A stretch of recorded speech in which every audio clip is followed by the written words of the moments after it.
another time over Toledo. There we go.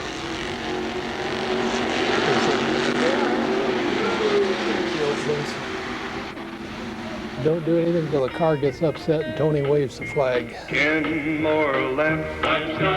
10 more laps. 10 more laps. 10 more laps to go. My 66 model has been raring to go.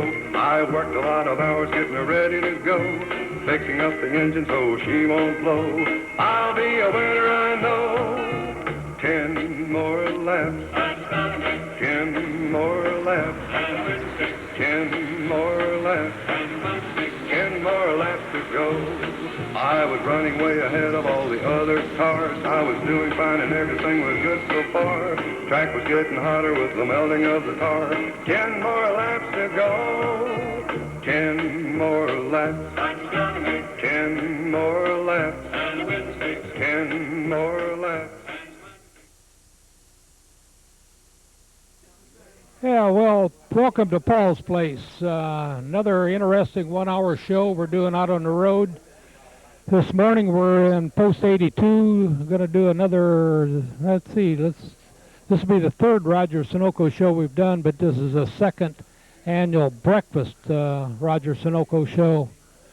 So, got quite a crowd here. We're going to have some interesting comments from people to make, and I even see John Klotz showed up this morning. Neil Borgner could, because he's on an airplane headed for Phoenix right at the moment. I haven't seen Frank Myers yet, and I don't know, there's some guys in here I don't recognize. Joe Piles over there, Lee Heath is here, Smiley's here, my brother's here. Oh, the Perry boys are here, Rocky's here. Dick Walters is here, John Stump's here. There's quite a few people here. Some of them's here for the first time, some of them's here for the third time. So hang with me, and we'll try to make this next hour as fast as any 10-lap heat race at Bearfield or South Anthony. So hang on, and we'll get started, and we'll have a good breakfast this morning at Post 82. Thank you.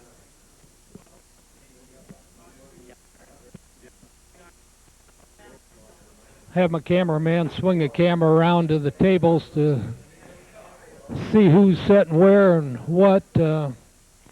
They keep showing up with more people, so I'm not going to try to give you a rundown on who's who right at the moment. We'll take them one at a time over here and interview them and try something a little bit different this time than we had it last time. As quiet as the room is, it's a little noisy in here, so if you hear me over the noise, it couldn't be as bad as, I don't know, that Louisville show or the Coliseum where the midgets are running. So these guys don't make that kind of noise. So Tony's over there talking to Lee Heath. They got an old book over there that they're reminiscing about. The Roger Sunoco era in our life was the 50s, 60s, and the 70s, so it's been interesting. So.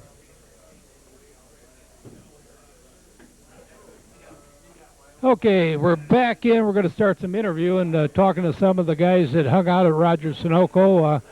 I'm going to turn the microphone over to John Stump. John's got some interesting stuff he wants to hear. Well, my one incident I always come back to time and time again because it pretty much describes what went on down there at the station in vivid colors. There was a fellow that I didn't know, Jake Zimmerman, but I know you guys might have known Jake and all that. But all right, you knew him very well. Yeah. All I remember is that he was an older fellow, and he always dressed in dark blue and had work boots on or whatever, and his hat cocked on the side of his head, and he walked. Anyways, he got mad at his wife. I remember that, and he cut the doors. I do remember that. She must. I believe that she said something to the effect like, "Well, you never opened the car doors for me," and he says, "Well, I'll show you." Right? Right. What did I'll he do? show you what we can do with those doors. So he took both doors off and had rods running along the street for like a seat belt. Right. Yeah. He had rods running along the door for like a, you know, she so couldn't she fall could out. fall out. Yeah. Yeah. That was Jake. Yeah, that was Jake. Yeah. That's what he did. That's what and he did. And yeah. what I remember about it is I can remember standing over at Rogers Station, and I looked across the street at the Pickwick, and hearing him and his old lady come out of the door, and she's a toddling, he's toddled along, and he got in that car, or he got up to the car, and he pulled that rod off, slid it back. She got in, he pulled the rod back up, hooked it on, and they took off down Pontiac Street. Never saw the car again. Never saw. I can't remember if I ever saw Jake Zimmerman again. But that has been burned. And he in my said, brain. "Honey, now what do you think of these doors?" I couldn't believe it. I know. And it was just unbelievable. But that's the kind of stuff That's that went on down there. Yeah. I mean, it's just kind of like really off the wall junk. And Yeah. Things that you wouldn't even think about today. You know. They wouldn't tolerate. they The wouldn't police tolerate, would. yeah, How they long wouldn't do you tolerate think it the when- police today oh. would allow some guy drive around Yeah, without with any the doors doors on on. his car? Well, I don't know if you remember, but in the summertime, the ice delivery people, milk delivery people, they all took the doors off their vehicles. Oh, Yes, well, yeah, yes, they Sonny did. Dairy, Yes, they they had did, them, yeah. if they weren't off, they Yeah. were on and open, Yeah. you know, there. But Yeah. I mean, that was, I that don't know was- if it was common or not, but Well, I'll tell you about Jake Zimmerman. Jake Zimmerman, when Wheezy took the Pagoda down out the big track in 1951, they were running on the quarter mile that day, and in the fourth heat, Jake Zimmerman hit the post of the Pagoda. And the feature's already started by now, and Bill Lipke says the next person that hits this Pagoda, I'm going to be long gone, and that's it, because Wheezy went through there 8 feet in the air and took all the poles out. But Jake Zimmerman hit it first that day. he drove race cars. Oh yeah, Jake drove race car, and yeah. See, I didn't realize that he drew race cars either. I had now no that idea. part I didn't know. The only No, I thing did about not Jake know. I know, being a kid at the time, you're 10 years older than I, and you're a couple years older than I, aren't Yeah, you? Or yeah, something like- yeah. Anyway, I was just a kid. The only thing I knew is what I saw and Yeah. what I heard. Yeah. And that was just, and it's burned in my mind. I get over it maybe someday, but I don't think I ever will. But that's it, Paul. Well- That does stick in my mind real vividly. Well, there was one night that I was working there at Rogers Sunoco. It was in the wintertime, snow all over the streets, icy as all get out, and there was a bus stop right in front of Rogers Sunoco. Right, I remember that bus stop. Yes. A lady come down, she was headed east on Pontiac Street, and somebody pulled out there at John Street, and she hit the brakes and went across the street and hit the curb where that bus stop was and broke the spindle right off of the car. And the wheels laying there, and the car sitting up on the curb. And she calmly gets out of the car, walks right into the filling station. She says, "Anybody in here could put my spare tire back on this car?" Well, Yeah. that's ladies for you. Yeah, They don't know. Too that's bad right. for them. They Yeah, just had no They idea. had no idea what was going on. Oh, Yeah, well, yeah. I think a lot of that tomfoolery went around down at the station where you could convince anybody of anything. Of but anything, They yes. do that today. They you do know. that, yeah. I can You're remember, right, like yeah. today, you go in and get your oil change. You always want to change your belt. You Belt. know. You always tell Yeah. you your belt's bad, and somebody falls for it, costs him 30 or 40 bucks Oh, today. yeah, So, yeah. anyways, that lady wasn't fooling around. She didn't know, Yeah, but yeah. you knew. Yeah. Well, yeah, when you look, you can see the spindles broke off. There wasn't. And we had to convince her. You need a wrecker. You don't need a spare tire. She kept saying, "Other people always do that." Well, I never seen anybody break a spindle off. No. I never did know, either. another thing that I remember kind of clearly is that, and I worked a lot with Jake Ladd. Anyways, and you didn't work nights, did you, very often? Not too often. I was did. on days worked- then. I worked days you for worked Rogers days, at I that worked- time. And Yeah. I'd come in and I'd work nights, pump gas while I was going to college. And it seemed like it was a reason to drink beer in the back room as much as it was to hang around out of state. You know, and you Yeah. kind of cussed at the customers when they came in because Yeah. they were interfering with your drinking beer. And I know if my old man or my mom would see me saying this, you know, here I was. I think I was still underage at the time. But, you know, drinking beer in the back room, I remember doing that. A lot of us drinking beer underage at that time. in the you know? back room. Yeah, in the back room. Oh, yeah. Everything went on in the back room. Everything went There was some pretty good card games in that back room also. Well, I know Roger used to hide out in the back room back there when guys would come in that he didn't want to talk to. might have owed him money You or might have wanted to owed him, yeah, panhandle yeah. more money off of him. Or, He'd say, "You go out and handle it. You go out and handle it." Yeah, he'd send us out there to do it. You do his work, you know. Yeah, you go out and handle it. Yeah. And but there's a lot of people that owed him a lot of money at that time. Yeah. Probably other incidents that I remember is like there couldn't be a good-looking girl could not walk past that station without getting catcalls. Oh My. Oh, You know, and I unreal, think of yeah, Patty yeah. Diener. Did Pat Denner? Yeah. Pat Denner? Yeah, Denner, yeah, was it? yeah. Whatever. Uh-huh. Yeah. And she used to just parade when she was younger. Good looking chick. Oh yeah. But she oh was my good-looking. golly, Yeah, did she was. parade. Oh yeah. And I don't know. It was just you know, it's just one of those things where good-looking girl walked by and everybody just catcalling and whistling. Oh yeah. And whatever. Yeah, It was without a doubt. Yeah. kind of stupid now. You know, you wouldn't do it. You wouldn't even think of doing something like that now. But it was kind of accepted back then. Back then it was accepted. Well, as you get older, you realize things like I know. We don't live in the world we grew up in. That's for sure. I agree Things with do that. change. Things have changed. Drastically. Well, yes, they things do. are, you know, you know that. Yeah. And, Yeah. The things we do today are not, or the things we did back then, today is not politically correct. No. Right. That's true. Yeah. Because John mentioned you're a little older than him. You're old enough, Smiley. You can remember the International Scout. Oh yes, very well. I remember there's a lot of people in Fort Wayne had scouts. Now you don't see any. No, they're like a dinosaur. You can't find any. You can't find But them anymore. Yeah. the old scouts, every time that we had a big snowstorm in Fort Wayne or anything, that's the first thing the city would do is go out to Harvester and get about a half a dozen of them. Scouts have a lot of scouts. Get a scout, yeah, they would, what would they just get around the town? So they get around town. Yeah, the scout could get around where a lot of other cars couldn't. Yeah, I right. guess they could, the four-wheel drive and all. So Yeah. And a lot of the people that hung out at Roger Sunoco were International Harvester employees. Frank Myers worked there. You worked there. everybody worked there. My dad was an apprentice at Harvester. I worked there part-time. Everybody, one time or another, did work at International Harvester at one time. Okay, we're going to have to take a break here.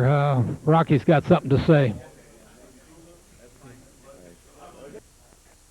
Okay, we're back at it, and I hope Rocky don't give me a 30-second deal again. I don't know what the last one was. The 30-second ended up being about a 20-minute breakfast break, but we needed that. Sitting at chairs with me today, Johnny Klotz and Lee Heath. I think, John, you had a blue Oldsmobile convertible. Once in a while, I'd see it sitting on the ground, and when Roger Sunoco with that, it was always about 4 feet in the air. I could always see the underneath part. Oh, you greased it pretty regular, and and nothing was leaking underneath there. So what have you been doing lately? All right, thanks, Paul. Well, things are going along pretty well. Still enjoying my job and running the business, and appreciate the invitation to come back here today and tell some more stories and hear some from some of the guys that grew up with in racing, actually. And Lee Heath here is alias Ace Heath back in the day when he was my first car that I ever owned, the first race car that I ever owned, the second one that I drove, but the first one that I owned. Ace was the head wrench chief mechanic. We went through 3 cars. We had 3 of them. We had the Chevy, and then the Coupe, and then the Ford. Yeah.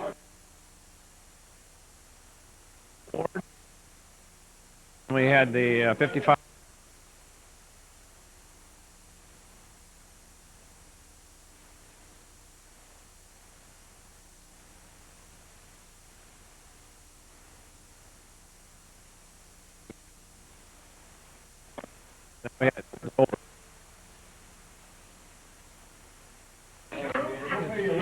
Well, I know you.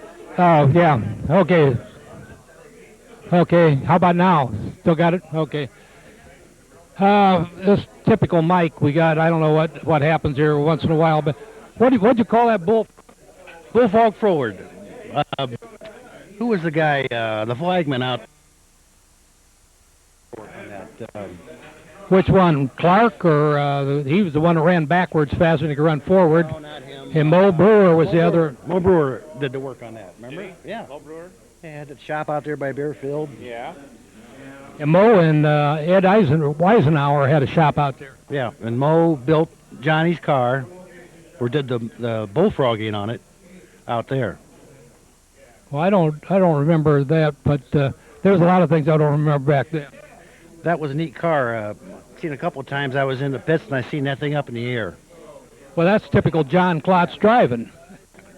Well, we had, I think he put pipes in there that were about 6 or 8 inches in diameter. They were right in the taillight position on the back end, and they must have been about maybe 2 or 3 feet long, and it did sound like a bullfrog. A 55 Ford had a tail light like that on the rear of it, and that's where the pipes came out.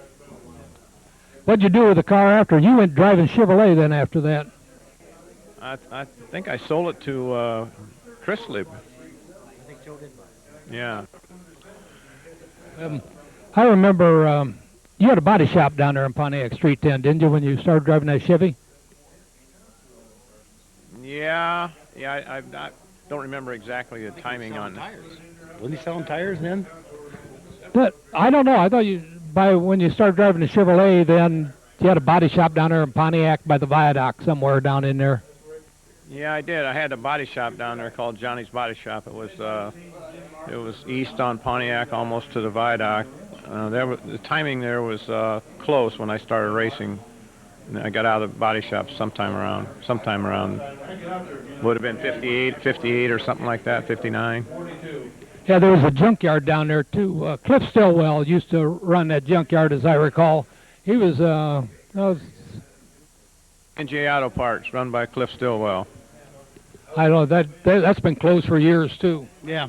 The guy that was part owner with him owned restaurants or bars too. What was that guy's name? The big guy. Jerry Helmsing. Jerry Helmsing. He was a partner. It seemed like all our racing career, we always was associated with somebody that owned a bar.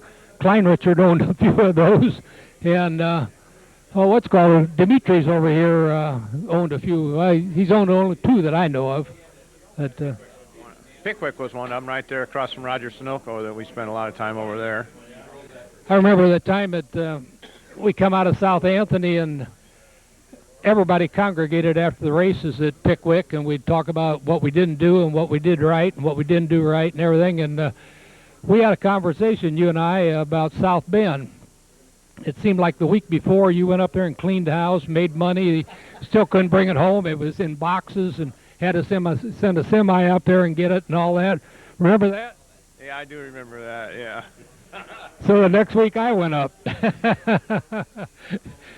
I actually got that convertible out in front at the end of about 15 laps. They put me in with the modifieds, and they all run the bottom of that circle of that soup bowl. It was a dish track. Yeah, well, it was a soup bowl is what it was, and the only place I could put the convertible without where you didn't have to keep cranking the wheel to the left was up on top. And in about 15 laps, I'm out front. I started last, and I'm out in front with that thing, and about the 20th lap, the ball joint broke. The right front ball joint broke, and the wheel was doing a wobbling noise. And I pulled it off of the racetrack, and the wheel fell off of it, and those people would not help me load that. They wouldn't leave me use a wrecker or anything else. You were an outsider. Yeah, we were outsiders when we went up there, that's no doubt. Well, we used to go up there when remember they run modifieds, Dick Good and John Cock and them, and Raymond Wright. He ran down here at South Anthony, and they always treated us nice then. Yeah, they did. I remember Ray. He ran down Some South of the best Anthony. racing I ever saw was you and Ray Wright going at it. I think in 350 lappers, was it, or? Yeah, I think it was 250 lappers at South Anthony. He won one, I think you won the other. Yeah, Or did you win both? I had to win the last one, I know, to win it. And I don't remember what the deal was in points somehow or other. Oh, Ray dropped back a little bit. Yeah, I remember that race. Yeah, that was good competition. Very close. Ray was a good driver. I like running him. He had a Terraplane, I think, or a 6-cylinder of some kind. Yeah, he did. He had a Hudson with a straight six in it, I believe. It ran real well. It was a fast car, a sedan. He used to climb in and out of the top of it. Didn't have no lid on it. I don't remember that part of it. Yeah, he used to just jump up out of the seat and climb out the top and jump over the top of it. Ray was a nice guy. Well, Lee, what are you doing nowadays? Still doing auctions. We just sold to Paramount downtown, the restaurant. That's going to be the ballpark. Yeah, I keep reading that in the paper. This time they're going to do it. Well, I don't know. Fort Wayne's going to have to change a lot to do something like that. I think they're ready for it. I hope so. John, what do you do? You're still running the oil business, aren't you? Yep, still running the oil business, still enjoying that. I see a lot of your stuff down in Indianapolis now. I've been in Indianapolis half a dozen times in the last 6 months, and quite a bit of your advertising, quite a bit of your stuff is over there in the pit area and also over in the museum area. Well, thank you, Paul. We have enjoyed a real success down there. We consider it a success. For the last 3 years, every car in the Indy 500 has used our product, and that gives us some good credentials in other types of racing when we talk about that. Well, it seems to be a pretty successful thing. Everybody looks up to it. Nobody says anything bad about that. Outside of it's even an Indiana product. That's one thing they like. Yeah, when it's a hometown company, it doesn't seem like that could happen, but it seems like you have to be from somewhere else to be a success. But it's been real good to us. Remember, we used to use Bardol, and we used to buy the Bardol jackets and go down there and sleep overnight on Georgetown Road and drink about 6 cases of beer before the race. Yeah, I do, and I do have to take time out here for Steve Eber. He's the fellow that worked with the Indy guys for about 5 years before we were able to get everybody to use our product. And he spent 5 years on the road, and every race.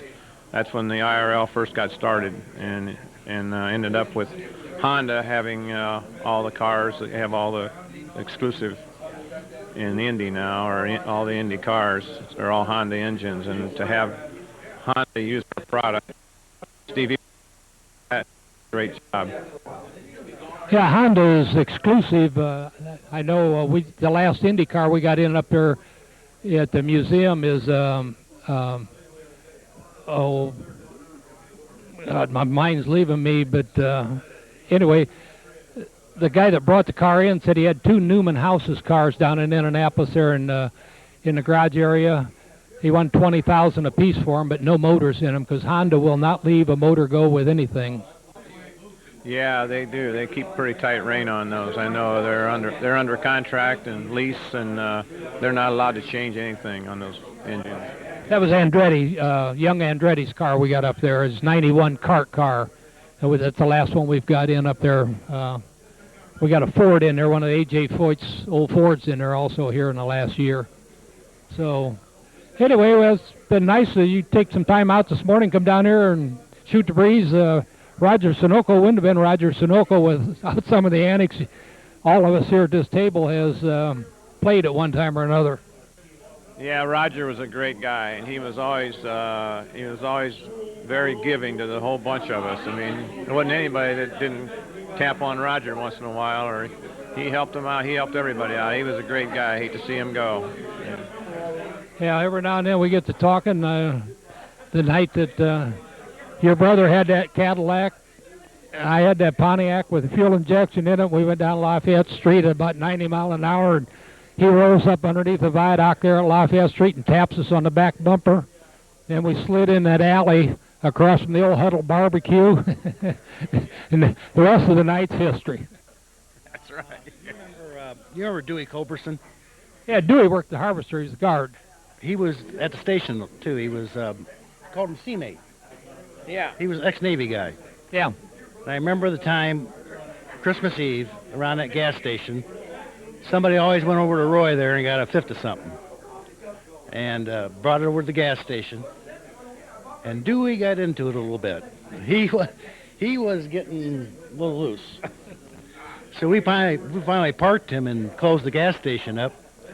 Next working day, Roger's in there, and about 3 or 4 customers come in and was giving Roger money, $3 or $4 at a time. And Roger kept asking, "What's this for?" He said, "Well, some guy was at the pumps here Christmas Eve and put gas in my car and said, 'Merry Christmas.'"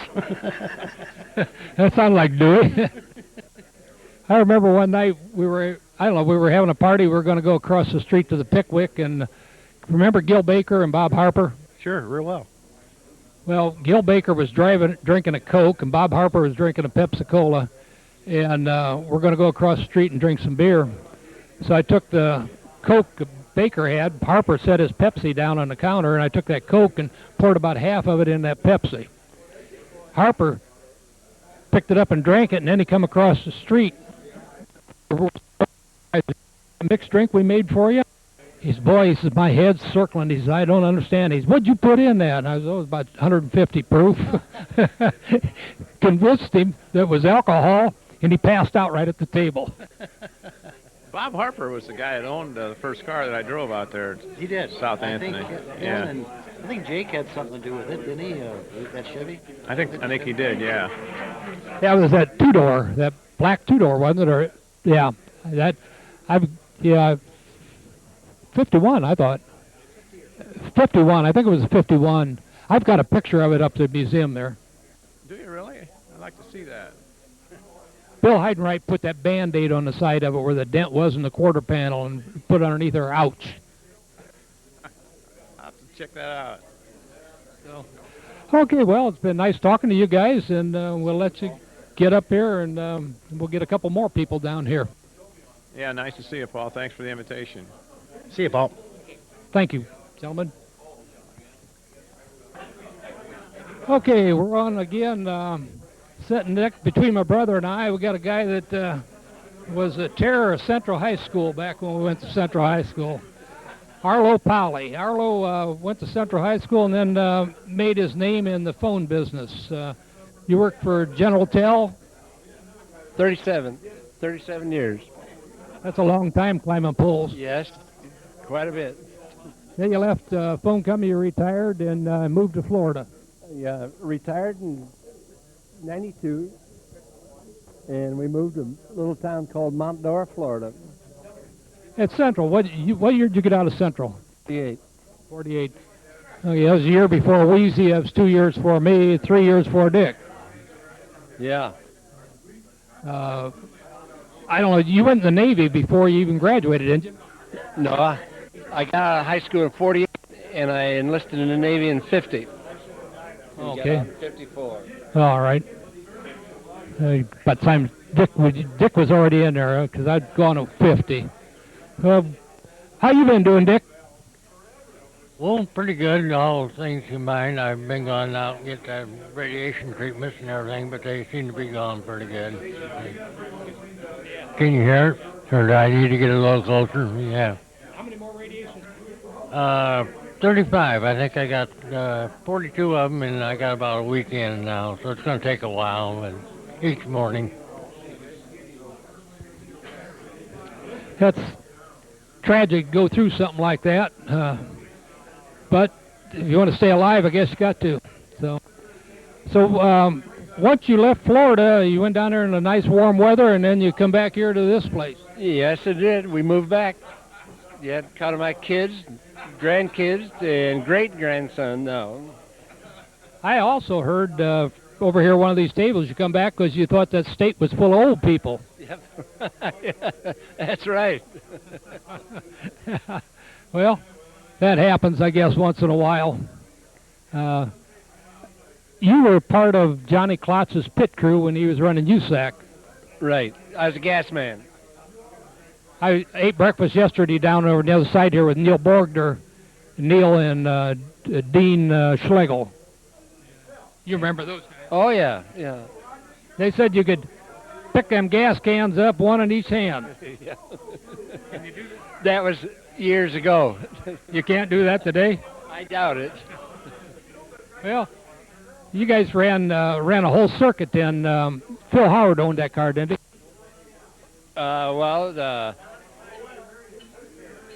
Well, what's his name? He used to own the boat place out there on Harris. Ernie Harris owned it first, and then Howard took it over that I think it was around about 63, 64. He took it over. Yeah, because 64, Klotz won everything out at Bear Field, and then in 65 you guys went on the circuit. Mm-hmm. I remember going to Milwaukee that year, and he sat on the outside pole with that dot. That's right. Yeah, That's with all the USAC guys. with an illegal carburetor. Is that what it was? I didn't think they made one that was illegal. So, well, talking about Roger Sunoco, used to hang out to Pickwick with the rest. That's right. Yep. We were talking about that yesterday morning also. Remember the guys with the pigeons that used to hang out there? You're right. That was a crew all their own. I never really knew too many of them guys. So, anyway, it's been nice that you get back here to talk to all the old guys, and I got to invite you to come up to the Central High School now that we got alumni and everything, and we have a meeting the second Tuesday of every month, except in July, up at the old Central High School, up in the old cafeteria there, in the new building. Oh, is that right? Well, I come to one down right here for the class of '48. Yeah. We met once, and I come back second and third time, and nobody was here. Well, that was dead of winter. So I don't know what they did or something. Yeah, they still meet here. I think it's the third week. Well, no, it's the second. It's the second week because I see them in here, and I always tell them I'll see you guys this afternoon up at Central. So it's the second Tuesday, and they come in here at 9 o'clock. Yeah, right. And you meet up here on Saturdays, second Saturday, the Korean War veterans. Yeah, that's every second Saturday at the Korean War. There's about 60 of us meet up there. Our local could come to that, really. Yeah, using. Yeah, yeah. Yeah.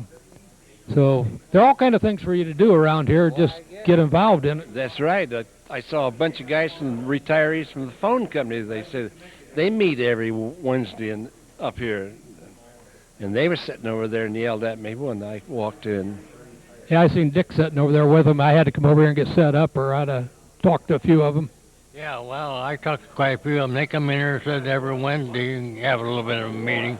Quite a few retired people. Yeah, yeah. Well, appreciate you guys coming over and having a word. We'll put this on the air, and I'll get some other guys over here. Well, thanks for having us. Thank you.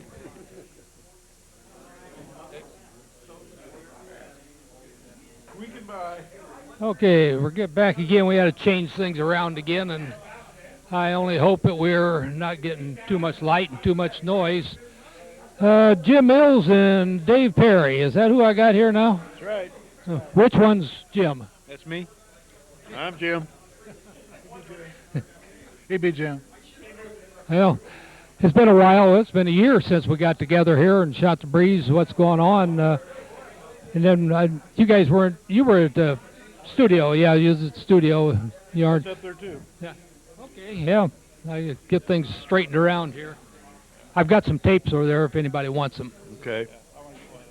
So, what's been going on in the last year since we've been here last? Oh. Well, I painted my hot rod Jeep. We hooked up a vacuum cleaner. We didn't do a real good job on it, but at least the doggone thing's all one color.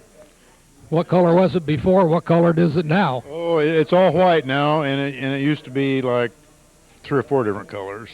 I got a 400 small block Chevrolet in it, and I use it mostly for towing and working in the woods cutting firewood. Couldn't you wait till wintertime when it snowed and it'd be all white at that time? Yeah, could have. What have you been doing, Dave?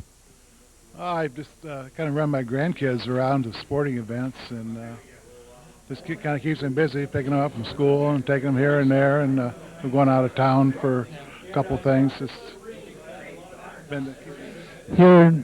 You don't work anywhere, or don't get involved in anything, or what you do get involved, you don't talk about.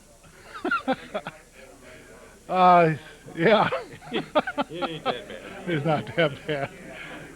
No, I just kind of, well, when my one grandson goes to lures, I go over there and help stripe the field when for football season and stuff. But just kind of keep busy around the house and stuff.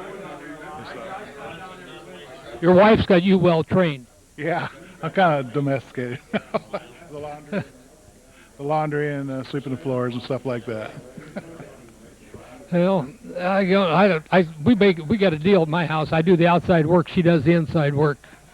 So, you guys got any good stories from Roger Sunoco we didn't talk about in the last 2 visits we've had? I had to think about that for a minute.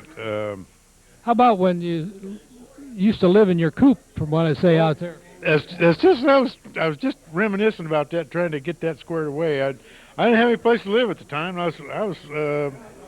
Actually I was driving my coupe, because that was a coupe, and I was sleeping in the back seat of Tom Gerardo's '53 Oldsmobile, which had a bad motor in it and was just sitting in the back row down there at Roger Sunoco. And I get up in the morning and go in the restroom there, wash up and shave real quick. And then I go in the office there at the gas station and get a package of crackers and a bottle of Pepsi. And I go out hunting for a job. And old Smiley got the needle in me one day, and he said, "Hey, so did you get tired of living in the back seat of that car?" And I said, "Yeah." I said, "When am I going to move in with you?" And he says, "Well, you know," he says, "my mom used to rent out the upstairs of the house a long time ago." He said, "I'll ask her and see what she says." Well, a couple days later, I'm in, man. And Smiley and I roomed together for 4 years. Yeah. He smiled every morning. Oh, I'm telling you, it was. He didn't get that name from not smiling, I can tell you that. That's when he was still at the Harvester. Yeah, right. No, he was still working at the gas station. Oh, he was still working for Roger full time at that time. Oh, I thought even when he worked for Roger, he worked at the Harvester out there on Meyer Road. I don't know. Him and Frank Myers worked together out there. I used to run into him a lot whenever I was working construction out there and work at the Harvester with Martin. But he was working for Roger full time at that time. Yeah. That could have been. Dave would know that because Dave was down there. Dave was the same color as the paint. As long as there's paint on the building, Dave was there. Yeah. Yeah, I've been there for a while. I started in December of '56 and worked there right through till probably '69 when Roger closed the station and he moved to Florida. Did you work there that long? Yeah, well, I worked full-time, part-time. I thought I was away for a couple of years when I was in the Army, but yeah, some great times. Had some really great times there. And we still got some more people over here that I'd like to get on here before they get out of here. I don't. Jim Pyle was here, or Pyle? He had to leave. Yeah, I didn't get a chance to get hold of him. And Tony's over there, put his jacket on already. That's the first time I've seen Joe Pyle. I can't remember the last time I saw that man. It's been a long time. And he has. I mean, of course, he's like all of us. He's turned a little gray and stuff, but he ain't changed it very much. That's where I'd like to get about 8 or 10 guys to throw in about $5,000 a piece, and we'll start a class action lawsuit against these shampoo companies. Because, we shampoo our hair all the time when we get in the shower, and whatever's in that shampoo is take color out of our hair. I think that's what it is. Well, why wouldn't it be? Young kids, they've only been shampooing their hair for, what, 20 years? And it hasn't bothered them. You shampoo your hair for 75 years like I have, and something's wrong. It's just taking the color out. Oh, look at your hair. You're beginning to lose color. Oh, yeah. It's getting gray. Hey, I'll tell you something, little add-on thing here. There used to be a time when we'd all sit down and be shooting the breeze, 25 years ago or something. And at that time, it was all about cold beer, hot cars, fast women, stuff like that, It's fast cars and hot women. All the above. You can reverse those orders any way you want, And now it's, oh, my lumbago, and, this and that and the other. Well, you talk about what hospital you've been in last, and what colonoscopy you had last, and how many stents you got in, how much open heart surgery, how many bypasses. That's the way it is now. That's the way it is when you get old. Yeah. Well, the old expression, ain't none of us getting out of this alive. No, they're not. I just put another one in the cemetery. Norm Weezy passed away a couple Sundays ago, and they brought his body back here, and last Tuesday we, out of Greenlawn, buried him. Norm's been bad for a couple of years, but finally passed away. And then Jerry Hartman passed. That's what I heard. Recently, here within the last couple of weeks. Yeah, they said his funeral was last Monday, I think.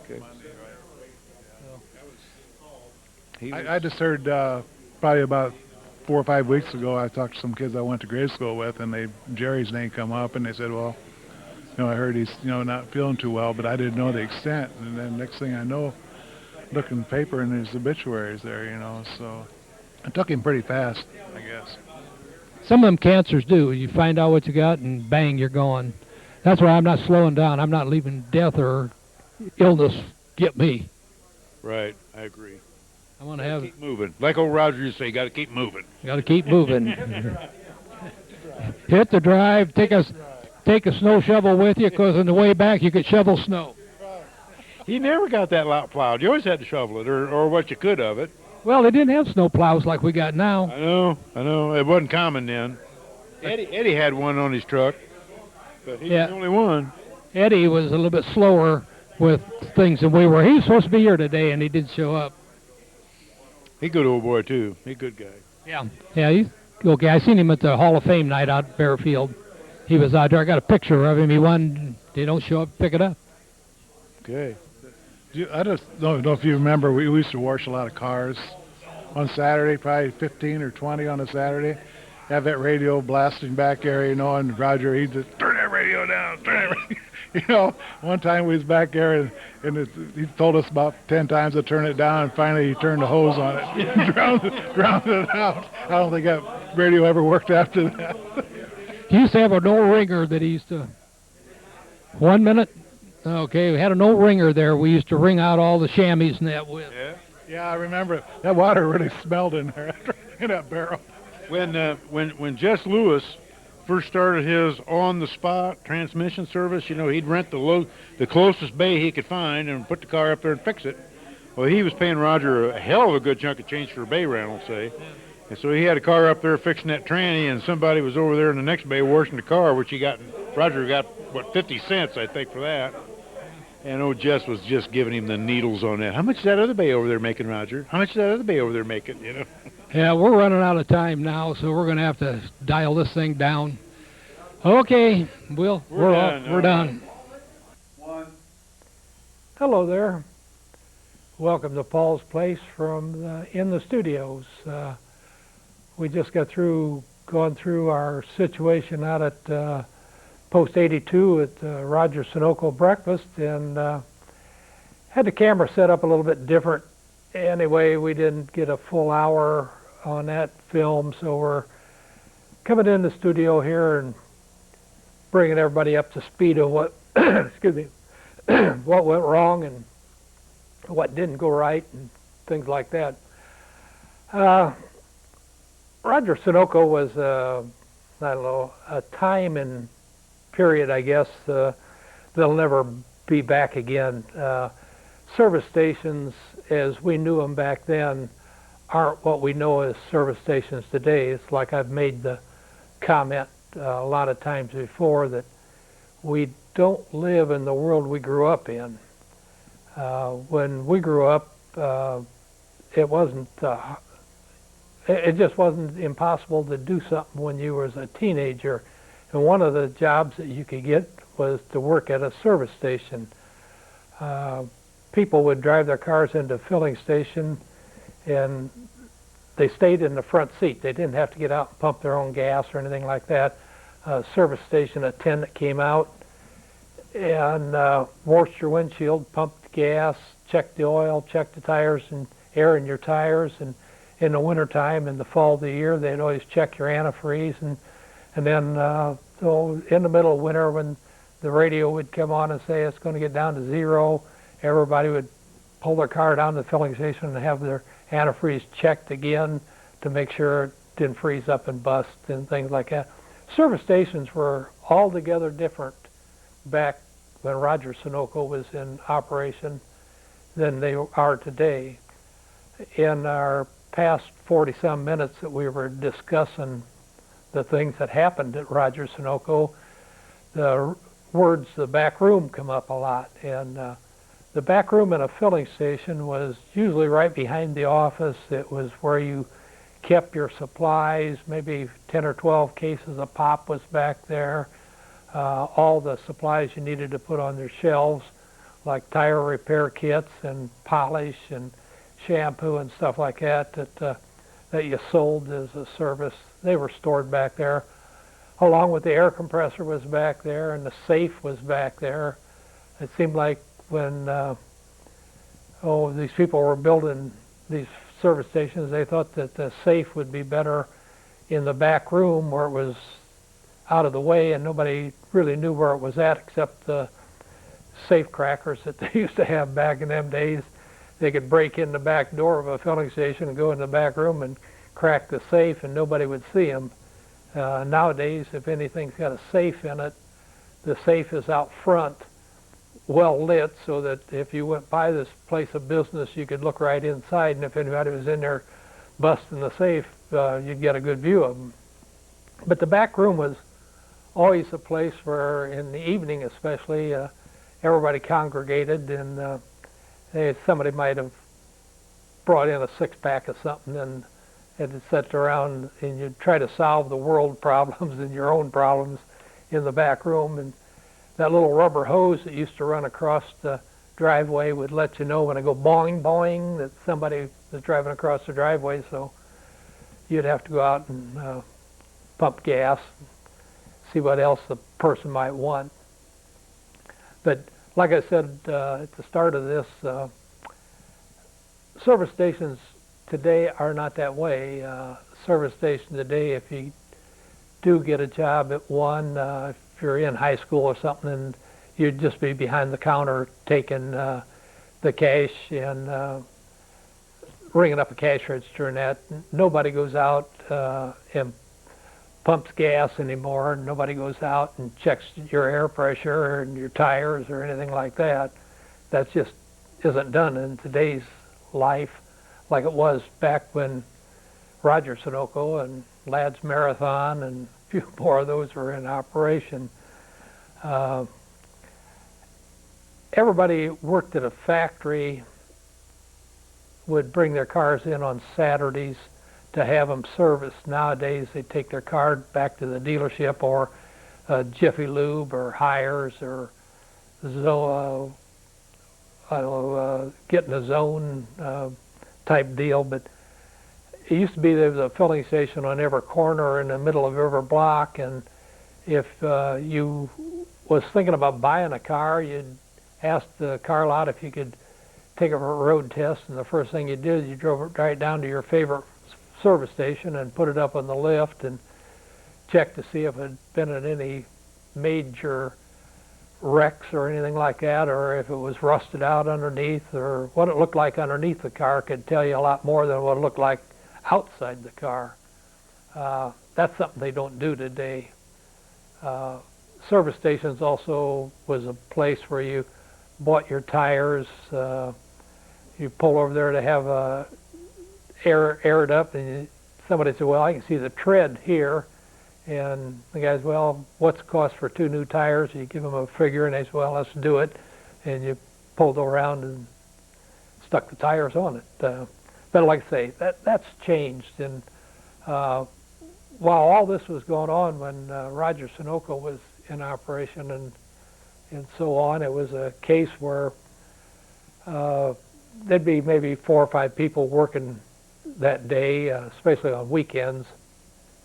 And there'd be 2 guys working gas pumps and maybe 2 guys working in the grease rack and maybe a couple guys working the wash rack, because guys would get up of anywhere from 9 o'clock till 2 o'clock in the afternoon and bring their car down to the service station, and they'd either go across the street to Pickwick, or they'd go next door to the Skyway, or they'd walk down the street to a restaurant and have breakfast while you were servicing their car. Back then, they'd pull a car in on the lift and put it in the air and change oil in the filter and lube it and have it back down on the ground in 10, 15 minutes. Something like that would cost you around anywhere from $8 to $12, all depending on what kind of oil you had in it and what else you might have done to it. Wiper blades, I think, were around a couple bucks back then, and that's not the way it is today. course, cars were a lot cheaper back then than they are today, and they were a lot easier to take care of. You never took your car back to the dealership unless something major went wrong with it or if it was still under warranty, but once it was out of warranty, it seemed like you went to the local filling station where you always had your service work done and when you bought your gas, and they would replace the spark plugs and the points and stuff like that and keep an eye on the tires. And the guy at the filling station pretty well knew your car. It's not like it used to be. It's changed. Nowadays you buy a car, and if you don't take it back to the dealership, you take it to one, like say one of the service departments to have the work done on it. It's changed a lot in that degree. One of the things that we was discussing earlier there, where people worked, a lot of people worked part-time in these filling stations. I know my brother did. Sometimes I did. Sometimes that was my full-time job.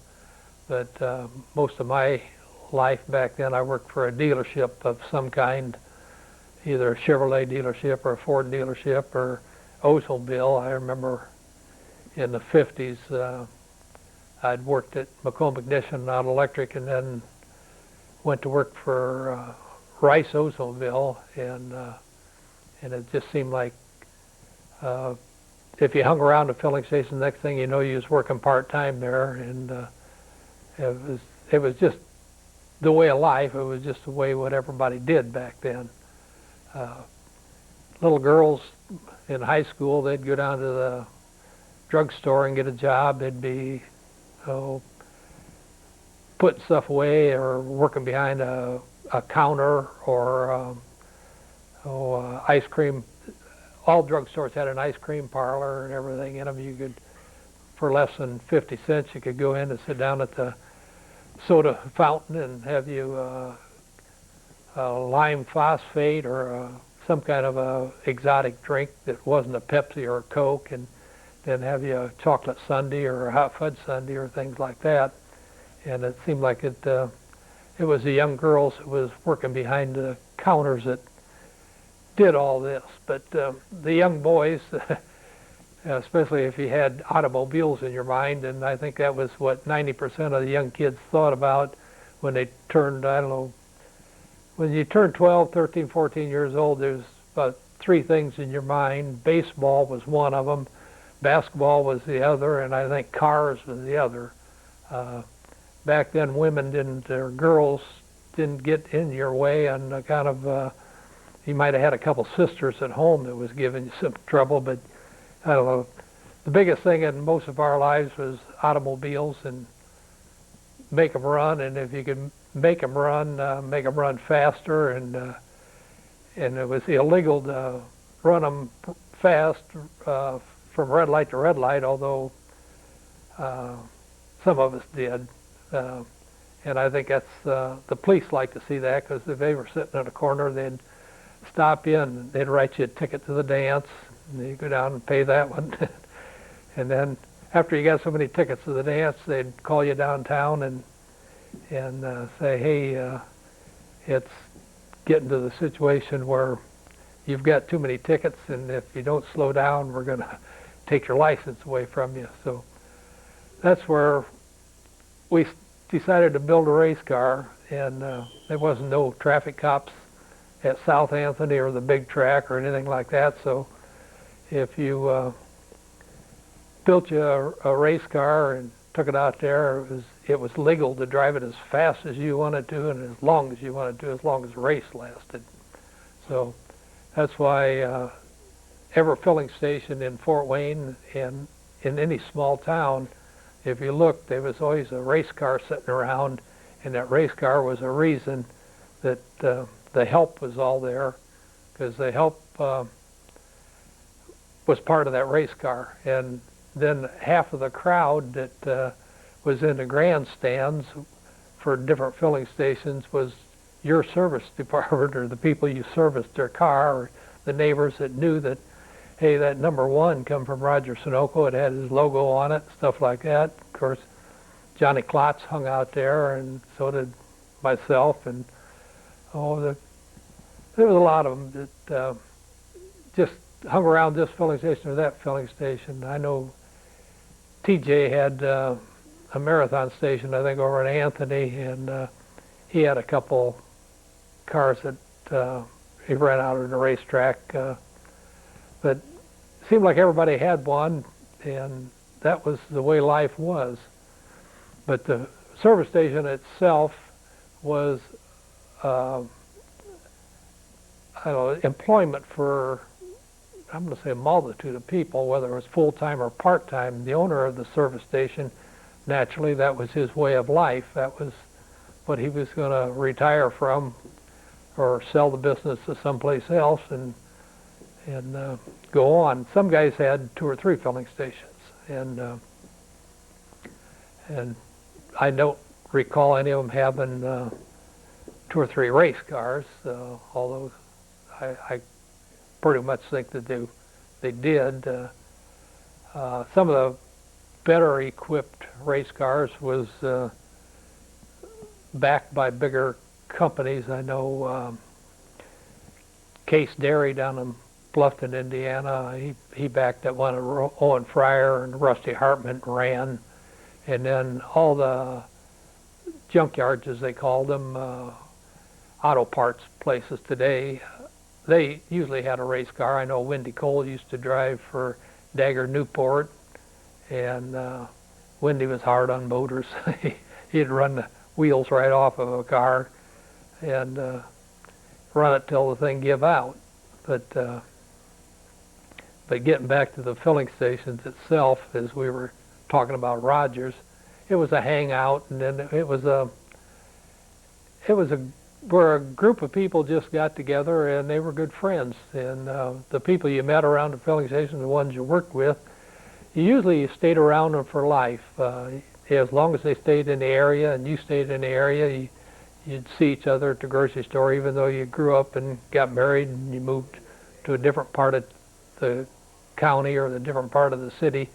Every now and then when you're in Glenbrook Mall or somewhere, you run into them, so you had to stop and shoot the breeze, see how everything's going, see if how their families is doing. And then it seemed like somewhere along the line we'd all meet at the funeral parlor because somebody we all knew passed away, and there was another reunion there, and you just never lost track of them. And I guess that's the way this breakfast is with the Roger Sunoco group, because there were about 15 or 20 of us situated in there, and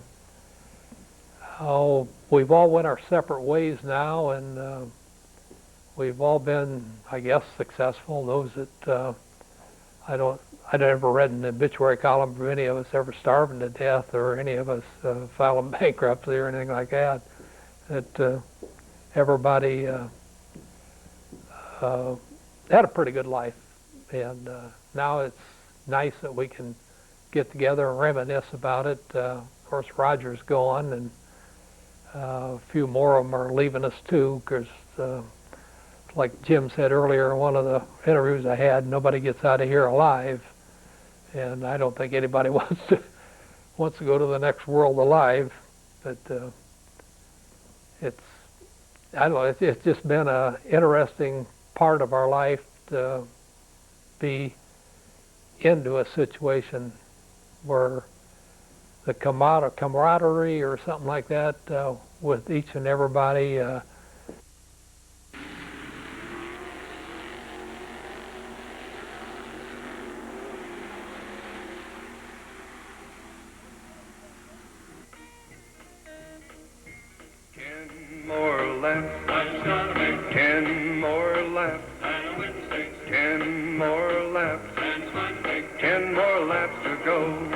My 66 model has been raring to go. I worked a lot of hours getting her ready to go, fixing up the engine so she won't blow. I'll be a winner, I know. 10 more laps. 10 more laps. 10 more laps. 10 more laps to go. I was running way ahead of all the other cars. I was doing fine and everything was good so far. Track was getting hotter with the melting of the tar. 10 more laps to go. 10 more laps. 10 more